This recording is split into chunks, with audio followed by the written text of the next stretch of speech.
I want to welcome up. We're going to jump right into it. I'm going to introduce my sister, who is the president and CEO of the Tucson Hispanic Chamber, and Jim Nensel, my favorite senior writer at the Tucson Weekly. They're going to be our moderators today. So big round of applause, please, for our two moderators. We're going to jump right into it.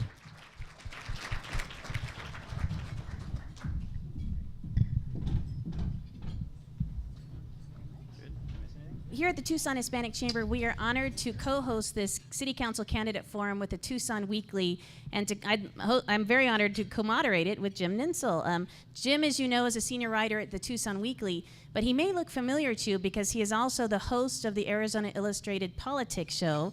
So I want to thank him again for having me on that show occasionally, and also for all the great work he does at both the Tucson Weekly and Arizona Illustrated. Thank you, Jim.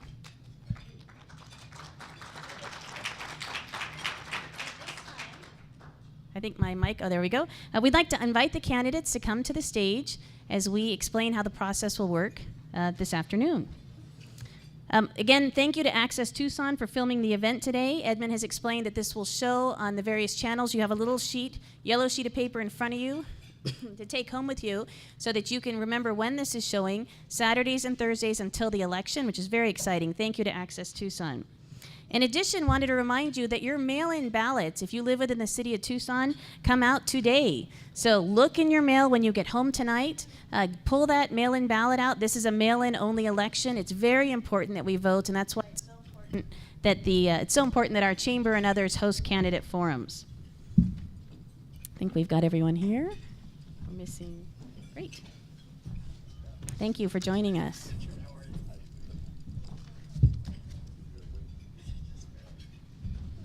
So I will introduce our candidates. So we have here to my left, Karin Uhlich. We have Ben Buehler-Garcia. Thank you for joining us. Mike Polak and Richard Fimbres. And we will now begin with our opening statements. Beginning, Leah, how are we going to? Sure, we can start with Richard. Richard? 2 minutes, please. Tell us about yourself and why you're running for office. Good afternoon. I'm Richard Fimbres. I'm your councilman in Ward 5. I'm a native Tucsonan. Other than my military time out, I've lived here all my life. I'm a product of St. Ambrose School, Tucson High, Pima Community College, the University of Arizona, and Northern Arizona University. I also am a 30-year veteran of the Pima County Sheriff's Department, having served there.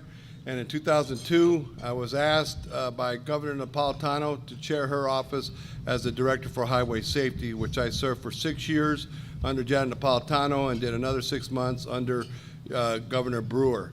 And one of the reasons why I'm running again is because of the economic downturn that we've seen not only in this city, but throughout the country, and what we had to do to revitalize and keep Tucson afloat. Those are some key issues. You've seen lots of growth. In Ward 5, I think if you look at all the growth that's happened in this city, it's the majority has happened in Ward 5, and I call it the renaissance of the South Side, which is, to me, has been a long time neglected. And I've been bringing issues and concerns to the table that deal with our area of town. So with that, that's it. That's 2 minutes. That's 2 minutes. All right. Mike Polak, running against Richard Fimbres, please. Hi, my name is Mike Polak, and I'm running for Tucson City Council in Ward 5. I've been coming out here for about 20 years, visiting family. I've been living out here since April of 2009. I'm married, have 5 children, and I have 3 grandchildren. I have a degree in computer science, one in electronic engineering from the Southern California Institute of Technology. I've worked for McDonnell Douglas, the Boeing Company, and Northrop over a 20-year period. Worked in integrated logistics and understand the needs of the community for more jobs. And the reason I'm running is that like you, I've seen the lack of jobs, the road conditions, and just in general our transportation, our safety, public safety issues we've had here. And I believe I can make some better decisions under new leadership. I think we can do that. And I'm asking for your support today, and I'm happy to be here, and thank you for the invitation. Great. Ben Buehler-Garcia. Good afternoon. Buenas tardes. My name is Ben Buehler-Garcia. I am a 34-year resident of Ward 3. I came to Tucson to attend the University of Arizona to study public administration. As I mentioned, I've lived in the ward my whole life. I had a 9-year career with the Tucson Metropolitan Chamber of Commerce, overseeing their small business advocacy, international development, and military support programs before leaving the chamber to start my own consulting practice that focuses on economic and community development, community planning, and advising nonprofits on capacity building. I'm running for city council because I'm brokenhearted. I'm brokenhearted about what's been allowed to happen to my city, but more importantly, this time, over 2009, I'm even more concerned about the delta, about the distance that Tucson's been allowed to drift away from its true potential.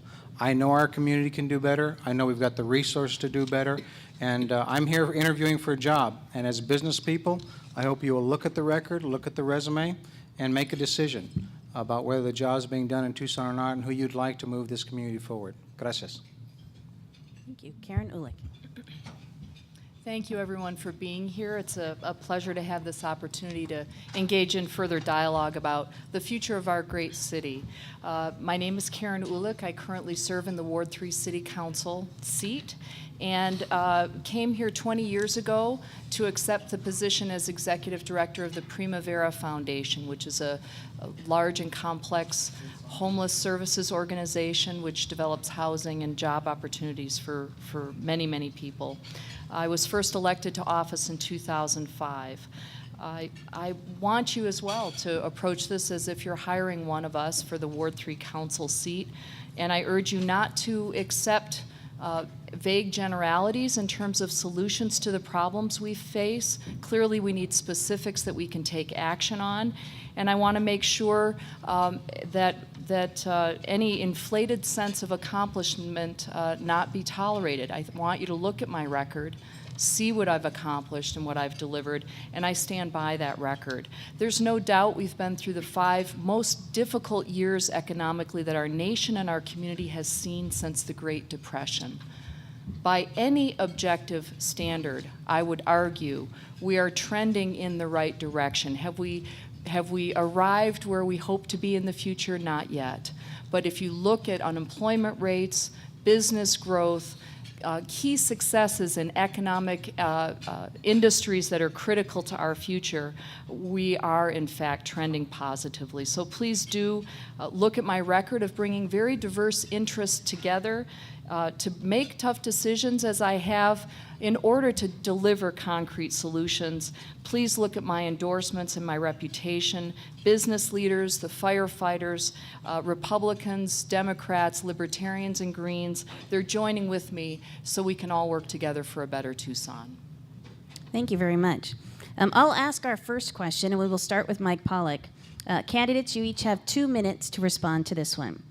If you're an incumbent, describe one single act that you led during your tenure that helped the private business community, and how did it help to create private sector jobs?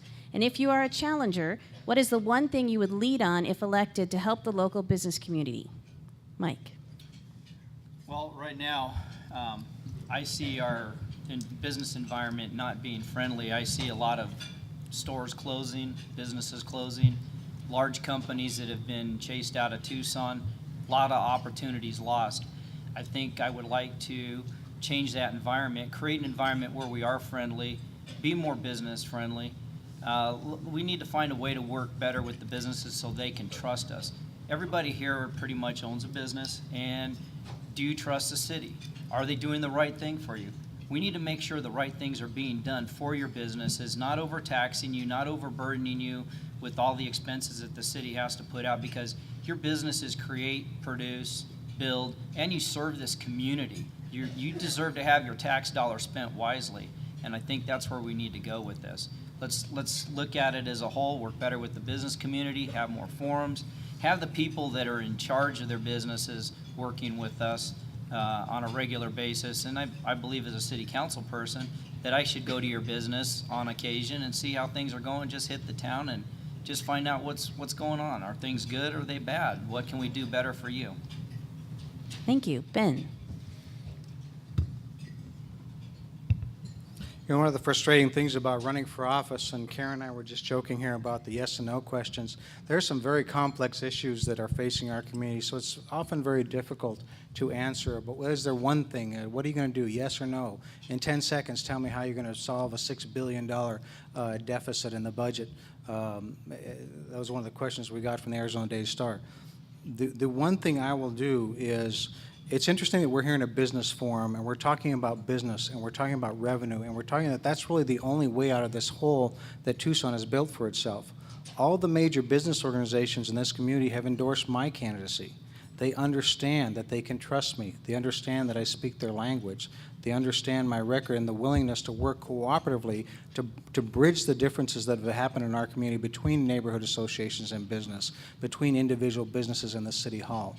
The one thing I will focus on is being actively engaged in bringing 25 years of business and economic development experience to City Hall, engaging directly with the department, saying, look, here's the vision. What do you need from me to get you from point A to point B? Let's work cooperatively and work together to get there. So the one thing that I hope to change, if I can only pick one thing, is to change the philosophy and really integrate an idea into City Hall that we're all into this together.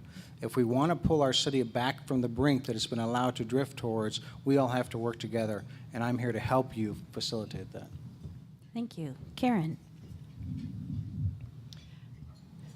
In terms of choosing one particular initiative that's led to job creation, I would point to the success in the solar industry that we've had. Certainly not a solo accomplishment, but one that's taken a great effort on the part of many of us in this community. And I also consider it part of Gabrielle Gifford's legacy, quite frankly, because she led the charge to help us see this path.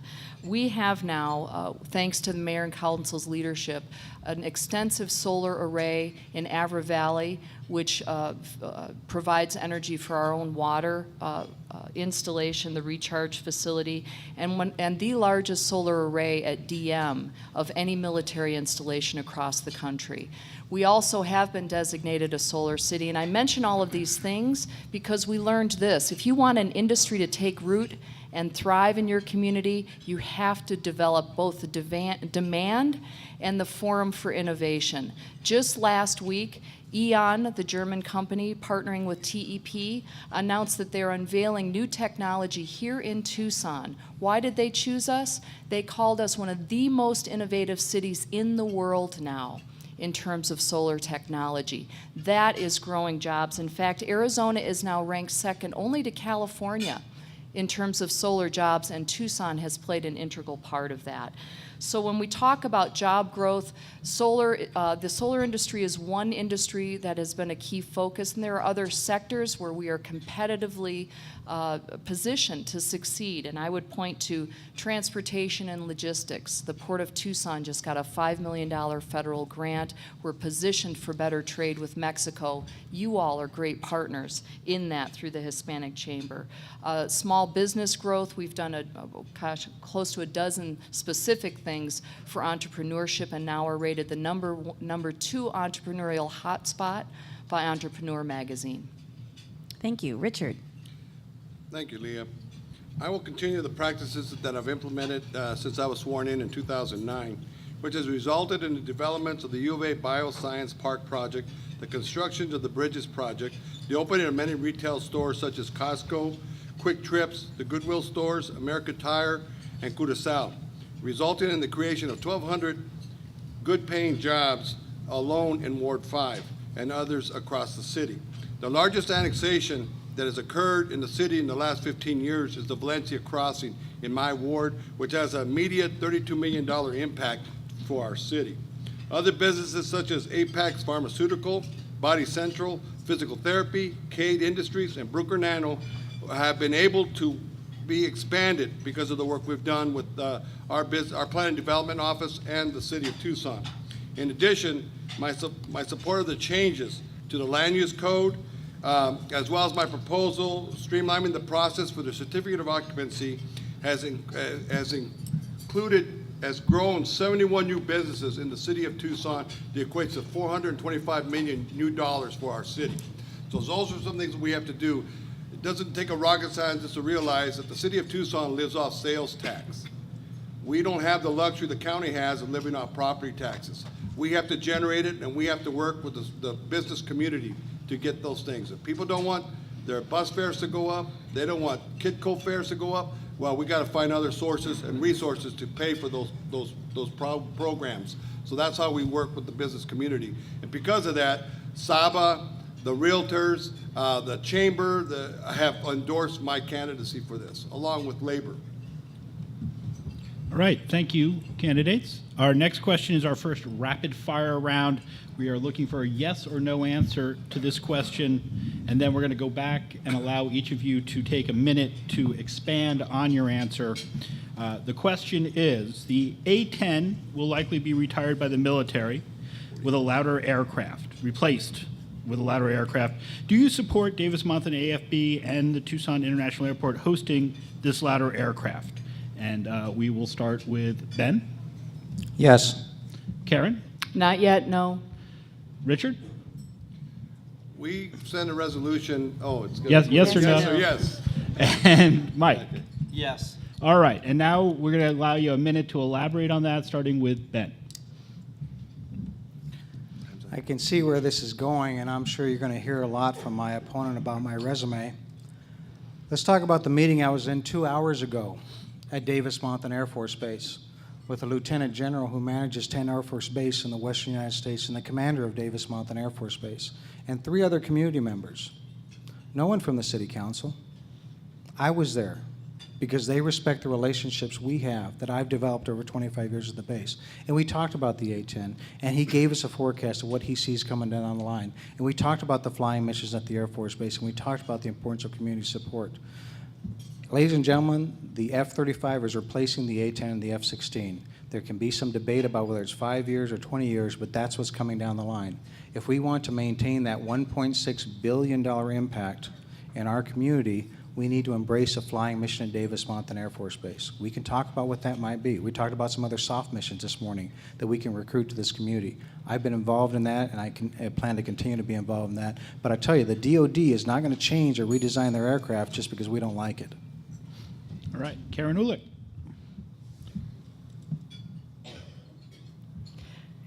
Just in recent weeks, the Air Force spokesperson, Scott Hines, acknowledged that the A-10 is online through 2028. And what I've suggested is this community does not move forward well in fear and division. And I think part of leadership is laying out a path for us to evaluate and make choices together. Just recently, when Ben and I were on the Bill Buckmaster show, Ben acknowledged 2 very important things. There's a huge delta between the noise of the A-10 and the F-35, and Ben, even you said that you wished they'd keep the A-10s online. I understand we can't make any unilateral decision with the Air Force, but I also understand, just as we persuaded DM not to do a waste-to-energy incinerator, but instead to install a solar array, that they are good partners, and we have an opportunity for dialogue and a positive course of action. Thank you, Karin. Richard. As Karin said, we signed a resolution in February in support of Davis-Monthan Air Force Base. I've also hosted events with the Air Guard commanders to brief us on what is happening with the potential of the F-35 coming to Tucson. That's right now has lots of issues, lots of problems. It's not going to be coming to us in the near future. And the A-10s, they've extended their life at DM, and then we also have the drones coming in that are going to expend the life of DM. So there's lots of issues, and I think that I understand it, I get it, and I'm trying to educate my constituents in my ward and throughout the city about the importance of DM. If you tie in DM, Raytheon, the Air Guard, and the Boneyard, that's about 18,000 jobs. That's a huge economic engine for our community that we can't see go away. And we've done some things in the past to continue to keep it from going to when they do the BRAC, from trying to consolidate us. And Luke was the only one awarded the F-35 as of today. Thank you, Richard. Mike. Okay. Well, I don't know why the city council voted to do it this year. They should have done it 4 years ago, 3 years ago to support that base. That's why we are not getting the F-35. Part of the reason is because of the support. The 162nd could possibly get it, but we have to really fight for that and really support it. These jobs mean a lot here. We cannot lose this. The A-10, yes, but it has always been slated to be in service till 2028. The Congress was looking at and the DOD was looking at removing that aircraft from service early, and that could hurt us. But we need to support the A-10 as well as the F-35. We can't pick and choose. We have to support them 100% fully for all the aerospace manufacturing jobs we have here, and maintenance and support. Great, thank you. So we'll continue this rapid fire round with 2 questions, and we're going to start with Karin. And again, you can answer yes or no, and then you're going to have 2 minutes for comments after the round. So the first rapid fire question, do you support the City of Tucson's action to sue the state over SB 1070? Yes. Richard? Yes. Mike? No. Ben? No. Second rapid fire question, do you support Tucson Police Department's interpretation of SB 1070 enforcement? Karin? Yes. Richard? Yes. Mike? Can you repeat the question again? Sure. Do you support Tucson Police Department's interpretation of SB 1070 enforcement? Yes, I do. Ben? Yes. Thank you. We'll return to Karin for 2 minutes. Thank you. The City of Tucson's strong stance against SB 1070 not only is in keeping with, I believe, the culture and history and the values of our community, but it has turned out to be one of the most important strategic stands that we have taken in terms of keeping the door and the dialogue open with our partners in Sonora and throughout Mexico and Central and South America. We immediately, Mayor Walkup, traveled to Mexico to make it very clear that the doors to Tucson are wide open, and that we will do everything we can to keep the flow of trade, tourism, and commerce happening. Recently, there was a representative from Phoenix, from the Maricopa Association of Governments, who has acknowledged, number one, that the trade and logistics opportunities for this region, this is a revelation to him, but not to us, is not necessarily east-west, it's from south to north and otherwise. So we are the doorway, we are the gateway for the Sun Corridor. We are vital and have tremendous opportunities, in part because we have taken tough, important decisions. With regard to TPD's interpretation, the law is the law. They are compelled to follow the law. We do have opportunities, I think, to work with our police chief, who, by the way, has been a champion nationally against SB 1070, to work within the parameters of that law. The law undermines the efficacy of TPD in 2 ways. If folks are victims or witnesses of crime and they're afraid to call the police, we are all put at risk. Number 2, if they call Border Patrol and it happens to take an hour or 2 for ICE to show up, we have lost that capacity to address their primary mission, which is to keep us safe. Thank you. Richard? This puts our public safety officials in a real bind, and Chief Villaseñor has brought this up several times. The state enacted law has really impacted the state in regards to tourism and trade. It's really, we've lost billions of dollars in trade. When this thing was initiated, we voted to oppose 1070 by a 6-1 vote. Our mayor then, Bob Walkup, went to Mexico, went to Hermosillo, went to Puerto Peñasco, and told them that's not us. We value our relationship with our brothers and sisters across the border. It's over $1 billion industry that we have, and everybody now is jumping on the bandwagon to do more work with Mexico. How do we do this, and yet we still have 1070 here in place that hampers us from doing trade? Like I said, we live off sales tax. This is an economic issue for us that we have to look at. And so this is a very important issue. I mean, the Canamax corridor runs from the Port de Guaymas all the way up to Alberta, Canada. And there's lots of opportunities for us to trade and do businesses. The widening of the Port de Guaymas is going to bring in the huge freighters to come in for cargo ships to do trade with us. So we need to be ready, and we need to end this. We need to end this law that's been taken apart piece by piece by the Supreme Court, and it's slowly taken away. But now it's a deterrent for our police officers, and it really hampers them when we're trying to impose public safety. Great, thank you. Mike?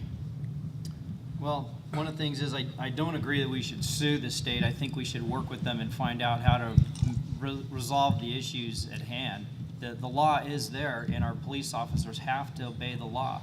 Our city charter says that we have to obey the Constitution of Arizona, the Constitution of the United States, and our city charter, and we have to abide by all the laws and state law. But there's ways we can talk with them and our state representatives. If we need to make changes, we can do that. But suing them just wastes the city's money. And we can still work with our partners down in Mexico. Yes, international trade is big. I've been in integrated logistics and supplier management most of my life. I've lived in Mexico myself.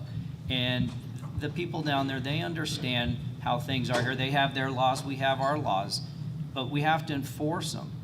And when they're on the books, we can't ask people to not do it because it puts them in jeopardy as well. But I would ask people that respect the laws. When I lived in Mexico, I respected the laws and the traditions in Mexico, the people. I would ask that the people that live here respect our laws as the same. I don't think it's an issue. I think we just have to learn how to understand and work with it. And if training is what's needed for the police department to work better with those laws, then let's do that. But I think there's always a way to come to a conclusion to make it right. We don't have to sit here and go at each other about, well, this is hurting us, you're doing this, you're doing that. We have to stop that. We're a very diverse community, and we need to come together as a community to make that happen.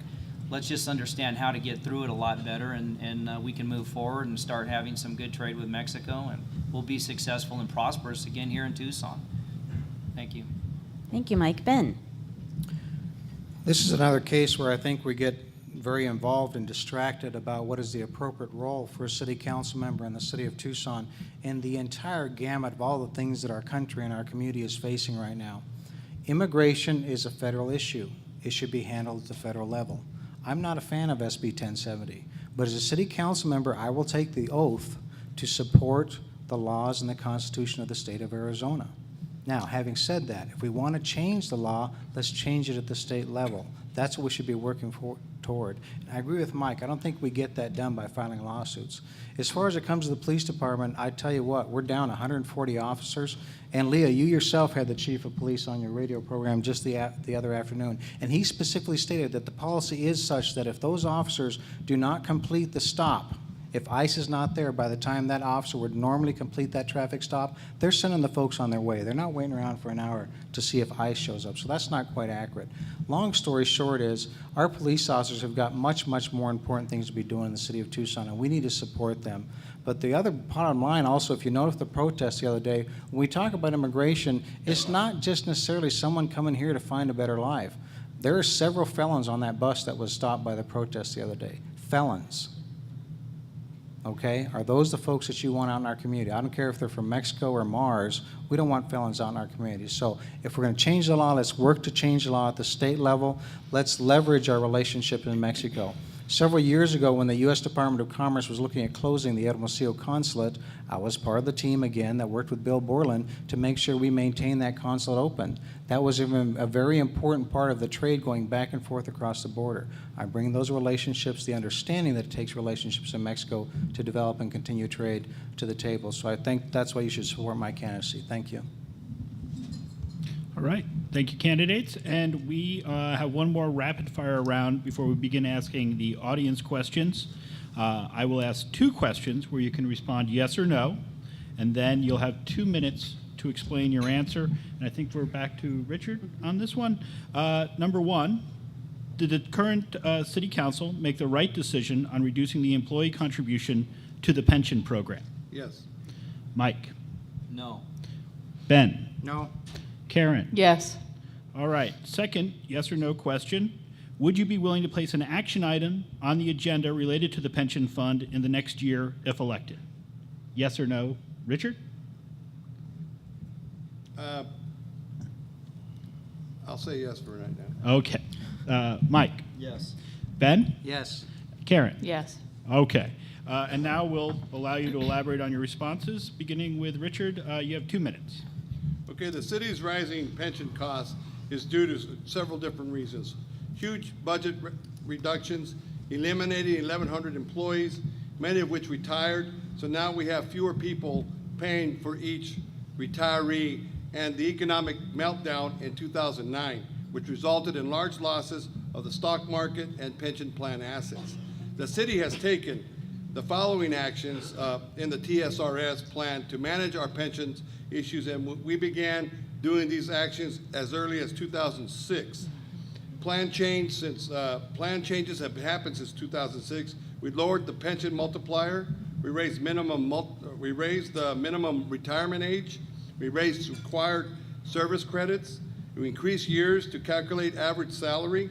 We eliminated sick and vacation pay into calculations. We modified employee contribution formula. We changed the amortization period, and we changed set smoothing period, and we changed the assumed rate of return on assets. The problem is that because of the pension rights granted by the state constitution in Arizona, many of these changes will only impact new hires, which we are not hiring a whole bunch of folks at right now, which shows it'll show a slower process. So we are working on this. We also have put together 2 committees, one an independent committee and another one to review the pension fund. So we are working on this. If they come back to us within the year, then we'll be more than happy to put this on the agenda to review what other steps we need to have. Thank you, Richard. Mike? Okay. Personally, I think it's a bunch of bad investments is why we're losing our money on our pension funds. Also, when you do a pension fund and you reduce the amount that, say, the employee puts in, the taxpayers now are on the hook at a city level.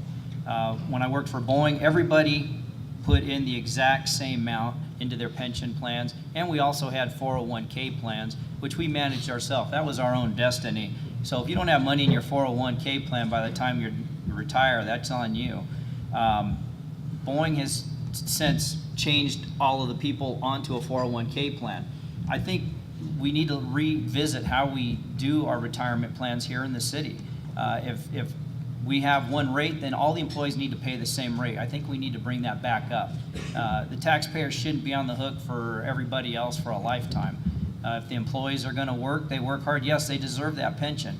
The other problem is our finance department needs to start putting those deposits into the bank for those plans. That's why we're $100 million in unfunded liabilities, which is about 40%. But I blame that on the finance department in the city. Why aren't they being held accountable, and why aren't they doing their jobs? That's what we need to look at. Thank you, Mike. Ben? Any discussions about the city's pension plan, and let's be very clear about this. Again, you're all business people.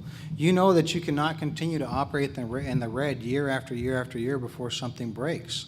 That's how companies go bankrupt. That's how cities go bankrupt. The evidence around the country is as plain as the eye can see that the old system no longer works. Having said that, how do we move forward and fix it?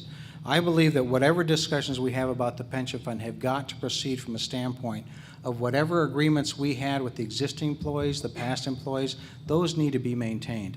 That is not only a contractual obligation with those people that served our community, but it's also a moral obligation. So that should be the starting point from which we proceed. Now, I agree, and I think Richard mentioned this. This is the perfect time, though. The reality out there is we have got to make a change. The old system is no longer functional under this new economy. The best time to make that change now, whether it's a change to a 401k program or some other kind of hybrid program that some of the other communities are looking at, now is the perfect time to draw that line and make the change because hiring is down. Now we know the employees that are coming in to work for the City of Tucson have a good understanding of what they're facing moving forward. Personnel are probably the most important asset of any organization. We have got to be very cautious about taking care of those people that take care of our community. But if the city goes bankrupt, nobody gets paid. Thank you, Ben. And Karin? Much of what Ben just said and my other colleagues up here, I agree with wholeheartedly in terms of how proactive we need to continue to be. And I'm grateful to Richard for using his time to outline the list of things we've actually done since 2006, well ahead of the rest of the nation in terms of addressing pension concerns. And the part of the challenge, and one of the reasons I so opposed the proposition that almost made it on the ballot locally, is that you do need to somehow pay for our obligations and commitments in good faith. And if you have all of the employees coming in bailing from your system, then you really do run the risk of burdening the budget excessively and in fact putting much at risk. So we have kept people active in the system, and I think we're going to be looking at options with our partners, and that includes experts from the community, our employees, our retiree groups. I think we can solve this together. We are down from 6,100 employees in 2005 to 4,800 now. That's 1995 staffing levels. And so we have fewer employees, and the stock market crashed. And so our pension has not performed particularly well. And these are overwhelming challenges unless we make sure that we continue to steadily take action. It's not an overnight fix. We need a 5-year plan. The mayor wisely has called for us to pull together a panel of experts. And with regard to a hybrid plan, essentially what that would mean is it's not necessarily for incoming employees. It wouldn't necessarily be an entirely contribution-defined plan, as was proposed by the ballot initiative, or a benefit-defined plan. There are other models that we can look at, and I think we are certainly not alone across the country, and that we have very good opportunities to find solutions together.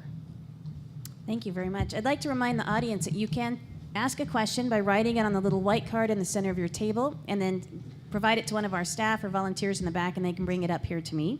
In the meanwhile, I'm going to continue with the question, and you'll each have 1 minute to respond, and we will start with Mike. What is your vision for the future of Broadway Boulevard between Euclid and Country Club? Mike. I think we ought to just repair our roads that we have and repair Broadway and beautify it and get some sidewalks in there and some street lights, and I don't think we need to widen it. Let's just stick with the basics, and we can save a lot of money by just repairing the road that we have now. Thank you. Ben. This is a classic Tucson situation. We voted several times to do that widening. The purpose of roads is to move traffic from one point to another. But we also have to maintain the dignity, if you will, of our community. I did some work briefly for the Main Street program, talking to some of those businesses along the Broadway corridor about their business and what their hopes are for the future in Tucson, and that's a very delicate situation. I do think it's appropriate to go back and re-examine the numbers and the context of what's happening with our transportation dynamic here in Tucson, and make every effort to maintain not just those businesses, but those architectural assets that exist in the older housing stock along the Broadway corridor. Thank you. Karin. I think the Broadway corridor provides us with a real opportunity. The voters said they wanted better functionality of the Broadway corridor, and functionality means move people efficiently and safely, more people. And my one concern with revisiting the widening is simply this: the city ought to work with the RTA and the county to make sure that the funds that were dedicated to improve functionality on Broadway remain there. We could invest that in extending the streetcar. And the streetcar will pencil out much, much better, much more quickly as soon as we extend the routes and connect more population centers and areas of commercial activity. So I don't want to give that money up for the city of Tucson to an outlying project. I'd like to see us keep it, as the voters intended, on Broadway corridor and extend the streetcar down that route. Thank you. Richard. This has been a project that's been going on. The original study was done in 1988, and there's been questions, does that study still apply to today in 2013? So there's been our city staff, RTA, PAG and our neighborhood associations have been working together to see if that still is happening. They spent a lot of hours on this thing. One of the concerns that I have is that the city spent a lot of money in purchasing property along the north side of Broadway. So I am very concerned about what are we doing with that. I don't want to see millions of dollars go to waste because we decided to change the plan in midstream. Do we want, eventually some folks want to see the streetcar going up east off of Broadway. So that may mean looking at widening this thing. I think most of the neighborhood folks that I've talked to and the business people say, looking at it 6 lanes as opposed to the 8 lanes that are originally what they were looking at growing it to. So that's a concern, but we got to ensure that we're doing the right decisions that are not going to impact us now, but in the future. Thank you. So we have a question from the audience. Crime is a very serious issue in Tucson. Everything from pedestrian deaths in our streets to shootings, theft, and drugs face us every day. How will you address this? And we will start with Ben. And 1 minute, please. Yeah, definitely. We need to improve the funding and make sure we replace our police officers and make sure we get up to the appropriate number of police officers per population here in Tucson. The police chief himself has said we're down 140 officers. The presentation to the mayor and council predicted that they're losing 80 of their senior officers next year to the early retirement program. Now, those are the senior officers. Those are the most experienced officers. The bottom line is we need to get back to the core priorities. I'll ask the budget office to bring me a budget that identifies funding to train 100 new police officers, replace at least 50 of the aging vehicles, but also more importantly, we have to replace those civilian positions that provide the investigative and the backup work so some of the criminals that are caught are prosecuted and actually removed from the streets. Thank you. Karin.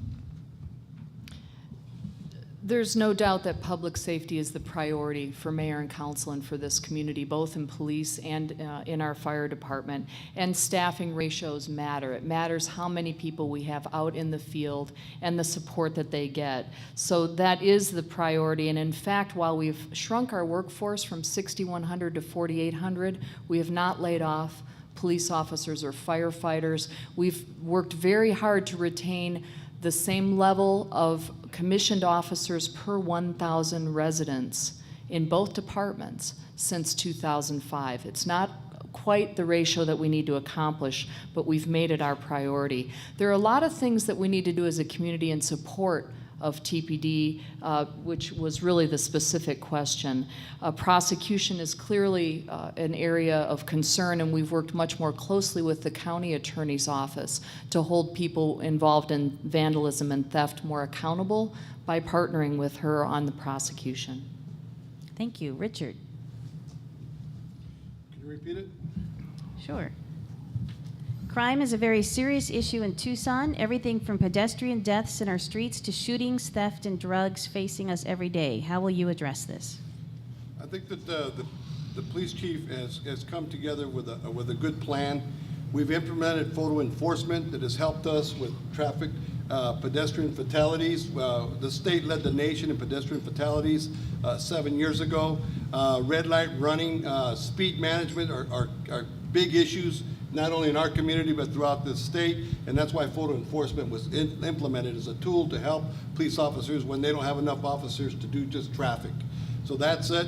If you look at the federal FBI statistics, crime is down in our community, and that's been a 7-year trend for our community. So crime is down, larcenies are up, some burglaries are up, but that's a lot of those numbers are skewed because of all the beer skips that you see, and not enough practices like with Circle Ks and stuff that have to be implemented.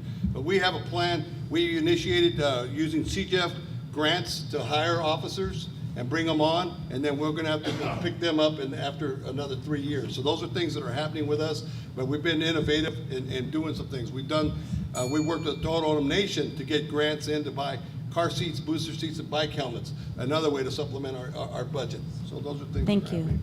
Mike. Well, bottom line is, it comes down to budgeting. Our city charter tells us that we have to budget the police and fire first. And if we're down 100 officers, we have to find a way to re-budget and readjust our finances in the city to do that.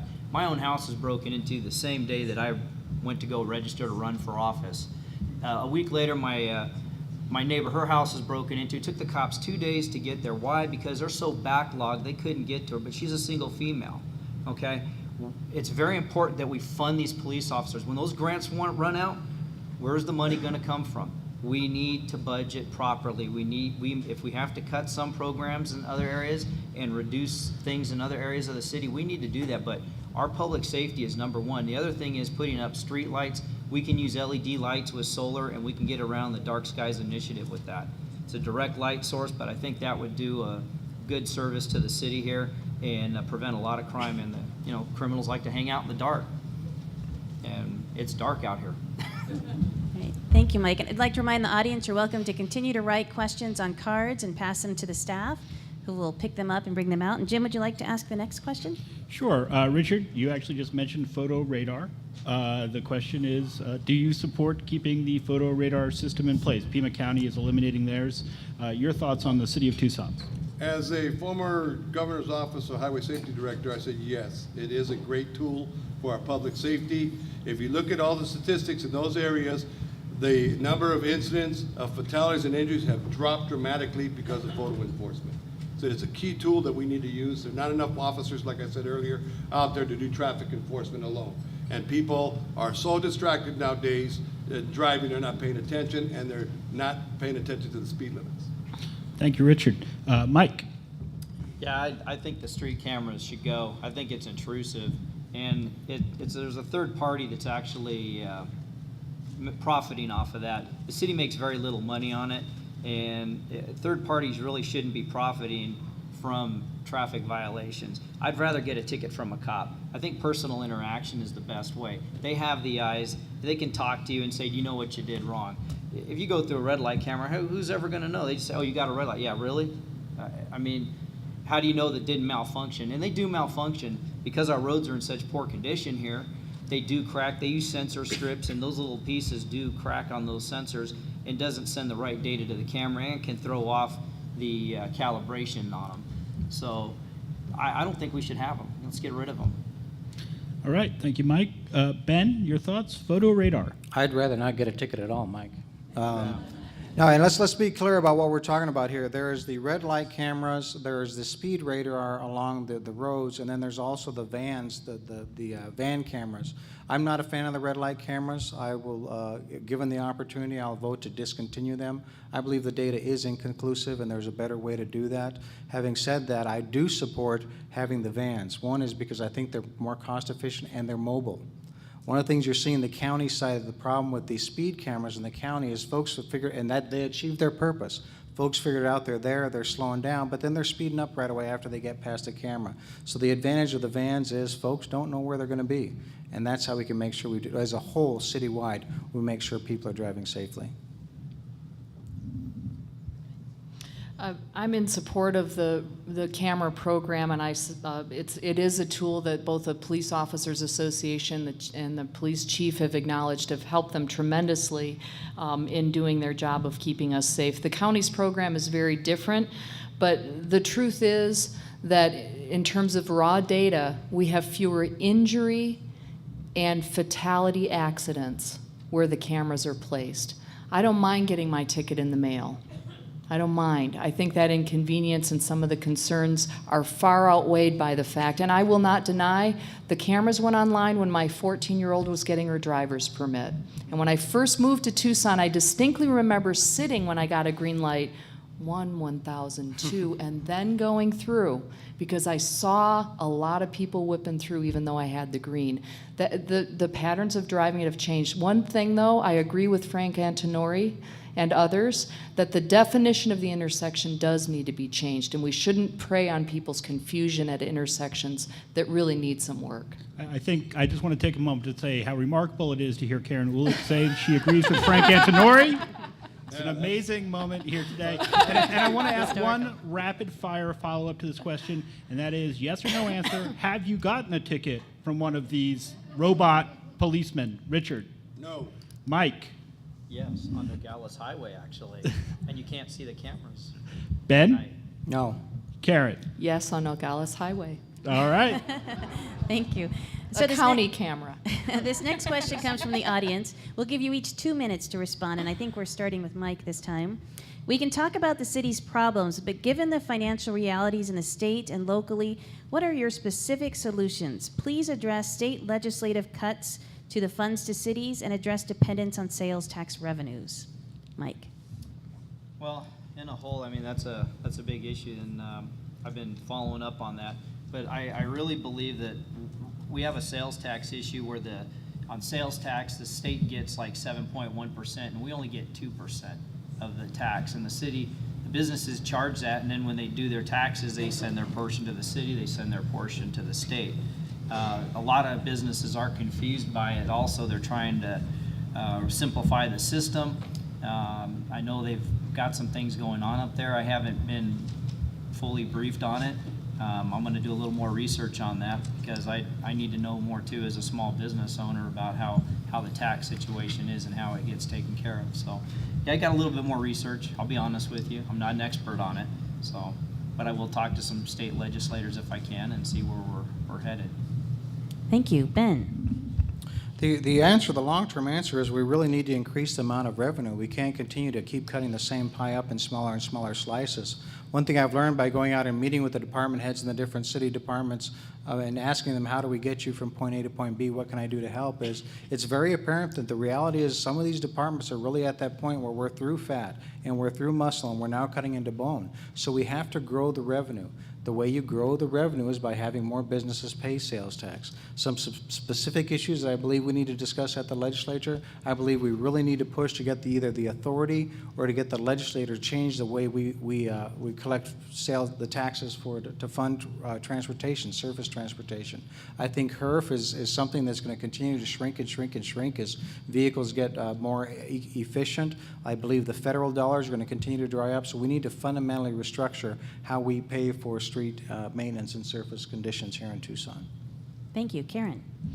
A couple of things. I was actually in the minority on the council in supporting the recent reforms at the state level of sales tax collection and auditing. There was a lot of concern that would create a further gap in local budgets, but I think simplifying how small businesses pay their taxes and what types of audits they're subject to makes perfect sense. And it turns out that it looks like it will not necessarily cost a great deal to localities. So, and the governor and the legislature, I think, headed in the right direction there. With regard to balancing our budget, no doubt annexations and just straight up economic growth, creating jobs, growing businesses, again, many strategies that we've employed. The other thing is that we can't continue to just look at the city's budget. We need to look at areas where we can collaborate with other jurisdictions. I'll give you one example. Our procurement department now serves many jurisdictions, including some of the school districts, and they save enormous amounts of money because the more you buy, the lower the price. And the fewer people, quite frankly, every little island needs in their procurement department. There are many opportunities, I think, to save quite a bit of money in those sorts of administrative areas and in areas of the budget that are not our core priorities like public safety and transportation. Thank you. Richard. I think we need to have a better working relationship with our state legislature, and I think that we'll see some changes come to 2014 that'll offer us better opportunities. I mean, we've lost LTAF money or lottery money for roads and street repair. HERF money has diminished over time, and I know that there's a proposal looking at PAG to look at having to support the county's resolution on looking at increasing the gas tax. Asking the federal government to do that, to bring it in, because those resources are dwindling. But we need to work closer with our legislature. And I think it's like Karin said earlier, we need to look at what we do together with the county and provide those services. If we're doing duplication, like I've always said, our hazmat teams, why does the city need one and the county need one when they hardly have any call-outs?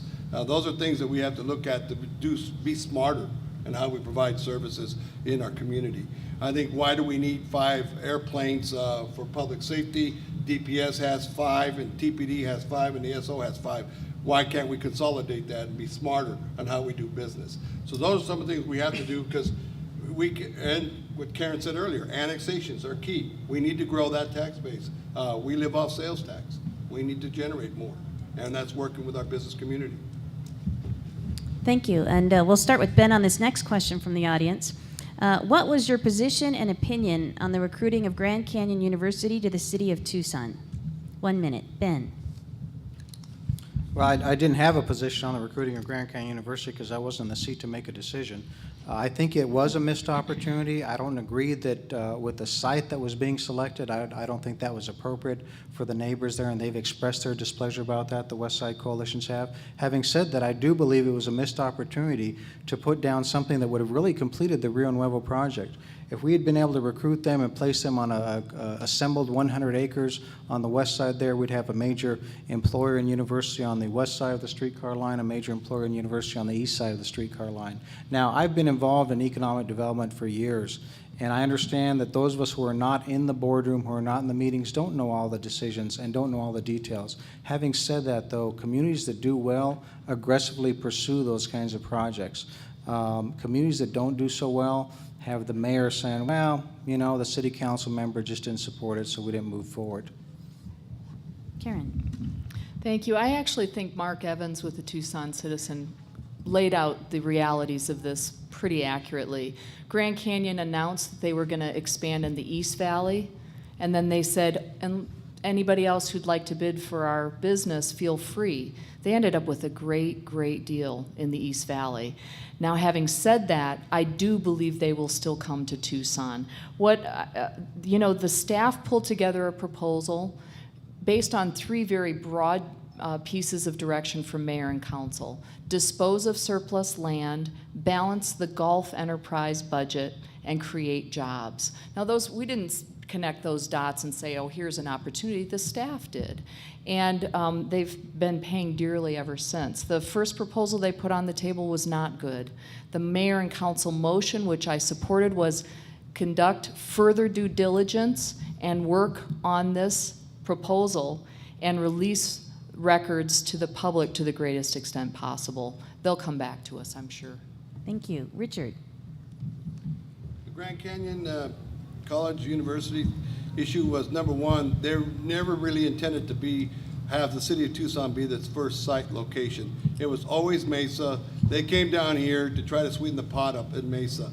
What it does do when they do come down to expand in another 5 to 10 years is it's helped us negotiate with the county on offering better pieces of area. The west side is one of those areas, and I'm glad to say that the south side has 2 prime locations for Grand Canyon to come in and move in. So we're very cognizant, but you got to remember the partnerships that we've had and the investment the Conquistadores put in to first tee at El Rio. And we were just going to say, okay, we got a better deal, so we're going to push you aside. That doesn't make sense. Plus, the neighborhood associations weren't even consulted about the Grand Canyon College University coming in. And that's why you saw the West Side Coalition 2 created, because of the concerns that they had. So that's the other thing. Plus, we had to practice due diligence. No longer can you have deals done on a napkin. They'd be brought before us and we're going to jump on it. Mm-hmm. You got to remember the Slim Fast fiasco of several years ago where we got left holding the bag for about $10 million because we acted and we offered them everything up front. They showed up, opened up shop, and in a year and a half later, they were gone. Thank you, Richard. Mike. Well, I think the city needs to work on their negotiating skills. If we needed to sweeten the pot a little bit, we probably should have done it because people here need to work. I mean, 2,500, 2,400 construction jobs and 2,000 permanent jobs, that would have been a great thing. They know we needed the jobs here.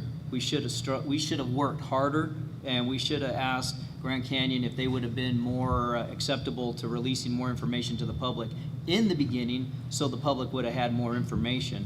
And I think they might have done that if people would have known the benefits and to what was happening. So this is what I'm talking about. When we need to, it takes, Richard said it doesn't take a rocket scientist, but it does take common sense. Common sense says you negotiate a lot better. And if you have to get those jobs here, we have to start saying yes to those jobs and not no. And I believe I can make better decisions, and I will take the time to look at that and negotiate better when that time comes. I know I wasn't in that boardroom, but I can tell you what, I can certainly understand and know what kind of decisions were probably being talked about and made. Great. And this is our final question. before we move on to closing statement. And this is somewhat related. What would you do differently? And we're starting with Karin, I believe. What would you do differently to invite outside businesses to make Tucson more attractive for their home? 1 minute. I think we need to continue on the path and build on the success that we're seeing. In just the last few weeks, in fact, 3 different companies have announced a move from the foothills into the downtown. And as I noted earlier, Entrepreneur Magazine has noted Tucson as an urban hotspot for entrepreneurism. So there's, by any objective standard, we have been doing the right things to cut red tape, streamline processes. We've shifted our own purchasing as a city to locally owned businesses through procurement. We've even invested our own reserve funds in community banks to provide easier access to capital for entrepreneurs. So those are the kinds of things to remove barriers to success, walk the talk by making our own direct investments, and really making sure that we continue on that path. I think that, again, by any objective standard, our business environment has improved. The final thing I think is there are those things, but also changing the culture within the bureaucracy so that yes is what we're aiming for, not no. Thank you. Richard. What we do differently? I think in the last 4 years, because of the need to create jobs and get Tucson back on its feet, we made a lot of changes. Like I said earlier, the land use code is 300 pages less. Are we there yet as a tool? It's not there yet completely, but I'm glad that they're working on it, and we continue to work on it. The changes we made to the certificate of occupancy, I mentioned earlier, brought in 71 new businesses. It equates to $425 million new dollars to our city. Outreach, I think that we've taken ownership. We created our own international economic development office there, and we also have an international economic development person now to move out and hustle. We cannot rely on Trio, who has many different heads, asking them to do the same thing that we were asking them to do. So those are things that we've done to move the community forward. We can't rely on Trio or Visit Tucson to be the economic engine for the city of Tucson. We have to lead and have our own destiny and make those decisions for what we need to do to create jobs in our community. Thank you. Mike. Okay, well, I think we need to seek businesses out. We do have an economic development team, and I've talked to a couple people in that organization. One of the things I'd like to do is put teams together and go to out of state, like to California. If we know businesses are wanting to leave, want to relocate, we need to send a team there with a package to that company and say, come to Tucson, and here's why. But that's part of getting businesses to trust us, reducing the regulations and continue that, reducing all the red tape, and reducing fees. But we need to start working more diligently to get those companies here. But a team of people, even myself, if I'm a councilman, I'd go with an economic development team member, go to that company, make the proposal and say, you need to come here and this is why. And just, we have resources. We have job programs. We have people who are educated. We have the U of A. We have people who are willing to work, trained up. We can match those people up with those businesses. And I think that's somewhere where we can start. Thank you. Ben. First off, the main thing the city of Tucson can do for business is to take care of its own business. Create a safe, clean environment, a functional environment in which both people want to live and businesses want to operate. I was talking with someone just this morning before the lunch began, and we're saying, how many of you live in the city limits? Only one person out of 3 left or still live in the city limits. Like, well, it's because the folks can afford to have left the city of Tucson. There's no appeal to come back into the city limits. That's a very often overlooked concept of economic development, is the concept of allure. Business people who pay taxes don't want to live in a dirty, unsafe city any more than those of us who move there or who live in there and are residential. Now, the main thing also is we also need to identify and aggressively work to exploit. That's what we've got, that we have going for us. We are this close to being the Silicon Valley of mining, information, and technology. We should be embracing that. We should be adopting those jobs. 2 days ago, I was in Sahuarita talking to a JTED program about how we can get those young people trained up to take those jobs. And these are high-tech jobs. Those are good jobs of the future. We should be aggressively pursuing those kinds of ideas, be creative, and instead of just talking about being business-friendly for another 4 years, actually do something about it. All right. Thanks to the candidates. Thanks for you folks to listening. And now we are time for our opening or closing statements. Excuse me. Richard, I think we've come around to you again. Closing statement, 1 minute. 1 minute only? 1 minute only.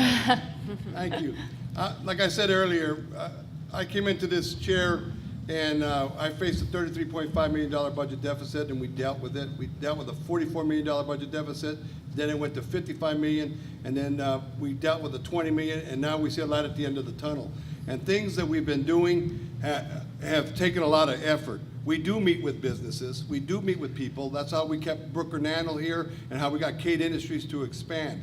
And that's how we got the Body Central to come into South Side. So those are things that are happening, and I think that the work that we've done in the last 4 years is being recognized. That's why I've been endorsed by the Southern Arizona Home Builders Association, the Tucson Metropolitan Chamber of Commerce, the Tucson Association of Realtors, Arizona Multi-Housing Association, the International Union of Police Associations, the Tucson Firefighters Association, ASME 449, the Pima Area Labor Federation, Smart Local 359, the Arizona Pipe Fitters, the Arizona Postal Workers Union of Tucson, the Democratic Latino Caucus, and as last night, the Observer newspaper. So I'm trying to get Tucson back on its feet, and I need your vote.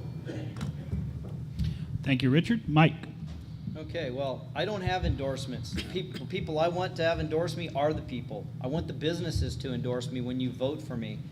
That way I'm there to represent you. I'm not beholden to anybody. I want to make a difference, and I want to do it positively. And to do it positively, I can't have people breathing down my neck saying, we want you to do everything for us. I'm not going to do that. I'm here for the people. This is public service. This is what it's about. I'm putting myself out there to stand up for the people now. I'm tired of being walked on. I'm tired of seeing small businesses walked on. I'm tired of seeing larger businesses being walked on and pushed around and chased out of town by the city. It's time to start saying yes to these businesses, start to make our other businesses happy that we're helping them. Let's get our small businesses taken care of so they can be prosperous. I want to see Tucson prosperous again, and I'm asking for your vote to help do that. But it takes all of us to do it as a community, a business community. If we don't work together, we're not going to make it. We're going to fail as a community if we don't help each other out here. Thank you. Thank you, Mike. Ben, you're up. I think the question in this election is very simple. ¿Qué quieres por tu pueblo? What do you want for Tucson? Honestly, go out in this community, look around Tucson, and ask yourself honestly, is this the community I want for myself and my family? Is this the community that I as a business leader want to be in and support and involve and generate jobs in? I think if you're honest with yourself, the answer will be no. It's been 8 years. As a Tucsonan, I am tired of excuses. We should be a community of excellence. We're the 6th poorest city in the country. No, actually, we're only the 8th poorest city in the country. We shouldn't be any of the poorest cities in the country. Our roads are the 5th worst in the nation. It's the legislature's fault for sweeping the HERF funds. Not any other Arizona city on that list of worst roads was from Arizona. They got their HERF funds swept as well. Well, it's a national downturn. We can't create jobs. Phoenix is creating 40,000 jobs next year. Tucson's creating 3,900. Houston, Austin, Denver, San Diego, other communities are striving for excellence and they're moving forward. It's been 8 years. Make a decision. Who do you want to put in the position? Thank you. Thank you, Ben. And Karin. Well, thank you again for joining us today and spending the time on this important election. You know, I do tend to agree with Marshall Vest and the Arizona Daily Star, and I'm feeling it, as I'm sure many of you are. It's time to stop beating ourselves up and try our very best to pull together to highlight the strengths and the assets that we know we have and the opportunities that we are seeing now come to fruition. There's no doubt the past 5 years have been horrible. And the poverty, the decay, the suffering is undeniable. Look at any objective standard to measure whether Tucson is in the right on the right path to get out of the downturn, and I think you'll agree we are. I hope you'll visit my website, Karin for Tucson, and see the list of hundreds of people. I hope you'll recognize some of your neighbors and colleague business owners and friends who are on my list of supporters. Many people, very diverse groups, are supporting me because I've delivered. I've made tough decisions. I'm hardworking, and I'd love to serve you another 4 years. Thank you. Great. Well, please join me in thanking our candidates today. Thank you very much for participating. You're welcome to go back to your seat if you'd like. I'd also like to thank my co-moderator, Jim Ninsel from the Tucson Weekly, and our timer, Priscilla. Thank you very, very much. And I'm going to just end the session by going through a couple announcements, and we'll have Edmund come back up and do some door prizes. Thank you again to our candidates.